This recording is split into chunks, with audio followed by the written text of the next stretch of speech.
आप देख रहे हैं सिटी इंडिया न्यूज चैनल, हक की आवाज।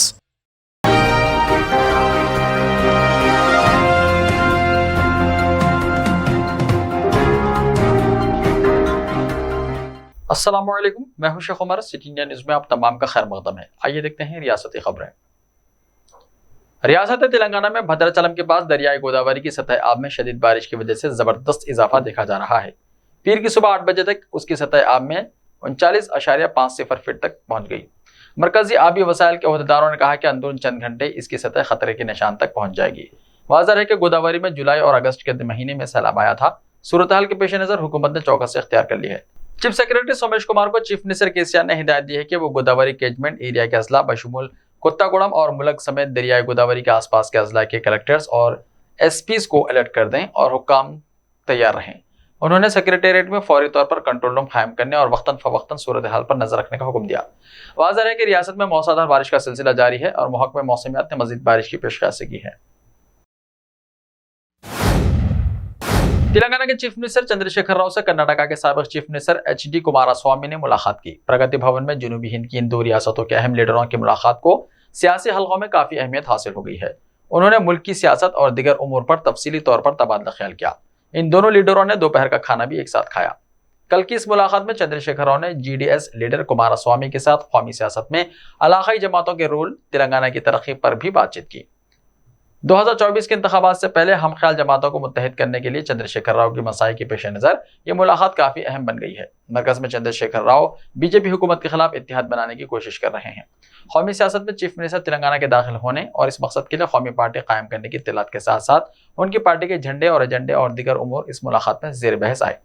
चंद दिन पहले चंद्रशेखर राव ने बेंगलुरु में साबिक वज़ीर आज़म देवेगौड़ा और उनके फर्जंद कुमारस्वामी से मुलाकात करते हुए मुख्तलिफ उमूर पर बातचीत की थी। कल की मुलाकात में कुमारस्वामी ने तेलंगाना के चीफ मिनिस्टर चंद्रशेखर राव की जानिब से कायम की जाने वाली कौमी सतह की सियासत की मुकम्मल तायद का ऐलान किया।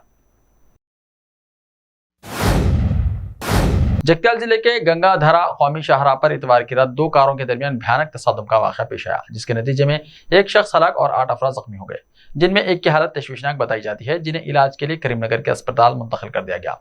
बताया गया है कि कोरटला के हाजीपुर से ताल्लुक रखने वाले मोहम्मद रफी VRO अपनी अहलिया और बेटी के साथ कार में करीमनगर जा रहे थे कि गंगाधरा के करीब हैदराबाद से जगत्याल की तरफ आने वाली कार उनकी कार को टक्कर दे दी। हादसा इतना भयानक था कि एक कार मुकम्मल तौर पर तबाह हो गई। हैदराबाद से आने वाली कार में 6 अफराद सवार थे, जिनमें कार ड्राइवर की मौत हो गई, जबकि दोनों कार में सवार 8 अफराद जख्मी हो गए। इनमें मोहम्मद रफी की हालत तशवीशनाक बताई गई है। मज़ीद तफसीलात का इंतजार है। तेलंगाना के निर्मल जिले के खानापुर मंडल में पेश आए सड़क हादसे में 2 लोगों की मौत हो गई। यह हादसा इकबालपुर के जंगलाती इलाके कोमरमभीम चौक पर पेश आया, जहां एक दरख्त हादसाती तौर पर मैजिक ऑटो पर गिर गया। इस वाक़े में ऑटो के ड्राइवर बच्चीराम 45 साल और रवि 35 साल की मौत हो गई। निखिल नामी शख्स शदीद जख्मी है और इसकी हालत तशवीशनाक बताई जाती है। इस वाक़े में 9 दिगर जख्मी हो गए। जख्मियों को जगत्याल जिले के मिटपल्ली हॉस्पिटल मुंतकिल किया गया। बताया जा रहा है कि जगत्याल जिले के अटक्याल गांव के रहने वाले 13 अफराद मैजिक ऑटो में तफरीह के लिए निर्मल जिले के कोटाला आबशार जा रहे थे कि यह हादसा पेश आया। इत्तला मिलने पर पुलिस ने जाए वक़ू का मुआयना किया। मुकदमा दर्ज कर लिया गया है और तफ्तीश जारी है। वज़ीर फाइनेंस हरीश राव ने इल्जाम आयद किया है कि मरकजी हुकूमत के फैसलों के नतीजे में आवाम को मुश्किलात का सामना है।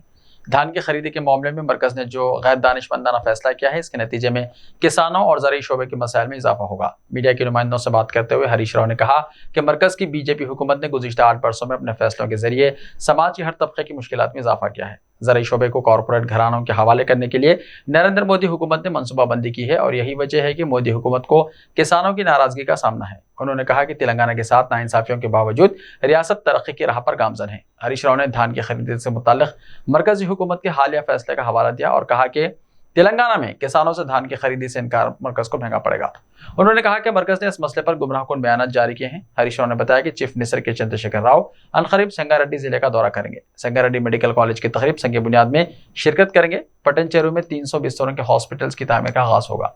दोनों मुकामात पर चीफ मिनिस्टर जलसों से खिताब करेंगे।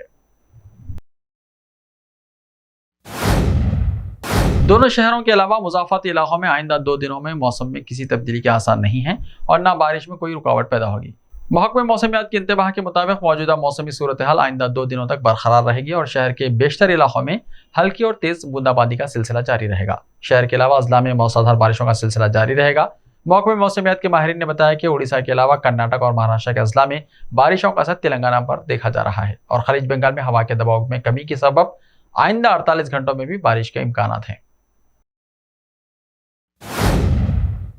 मंगोड़ असेंबली हल्के के लिए कांग्रेस उम्मीदवार के ऐलान के बाद बरसर इख्तिदार टीआरएस में उम्मीदवार की सरगर्मियां तेज हो चुकी हैं।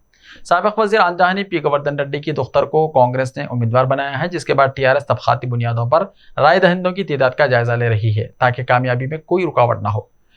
मंगोड़ के पार्टी टिकट के लिए साबिक रुकन पार्लियामेंट बी नरसैया गौड़ और साबिक रुकन असेंबली के प्रभाकर रेड्डी के अलावा सदनशीन कानून साज कौंसिल सुखेंदर रेड्डी के किसी फर्द खानदान को टिकट दिए जाने पर गौर किया जा रहा है। नरसिया गौड़ का ताल्लुक बीसी तबके से है, जबकि बाकी दो दावेदार रेड्डी तबके से ताल्लुक रखते हैं। बताया जाता है कि चीफ मिनिस्टर ने हल्के के बारे में जो सर्वे कराया है, इसकी रिपोर्ट की बुनियाद पर उम्मीदवार का इंतखाब किया जाएगा। नरसिया गौड़ और सुखेंदर रेड्डी दोनों टिकट के बारे में मुतमईन दिखाई दे रहे हैं। वजीर बरखी जगदीश रेड्डी और साबिक रुकन असेंबली के प्रभाकर रेड्डी ने उम्मीदवारों के मसले पर चीफ मिनिस्टर को रिपोर्ट पेश की है। प्रभाकर रेड्डी 2018 में इस हल्के से नाकाम हुए थे, जबकि 2014 में वो कामयाब रहे। जगदीश रेड्डी की तायद पर प्रभाकर रेड्डी के साथ हैं। ऐसे ही ताज़ा तरीन खबरों के लिए देखते रहिए सिटी इंडिया टीवी। तो मिलते हैं कल, तब तक के लिए अपना ख्याल रखिए। अल्लाह हाफिज़।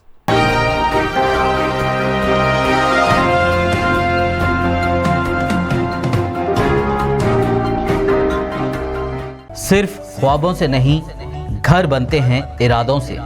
MS techno and company builders and developers लेकर आए हैं एक नया project Saberis Umar enclave super deluxe construction.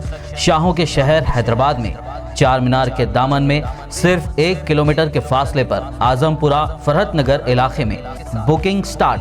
मजीद तफसीलात के लिए रब्त करें 9959023786 9959023786 9581528002 9493854625।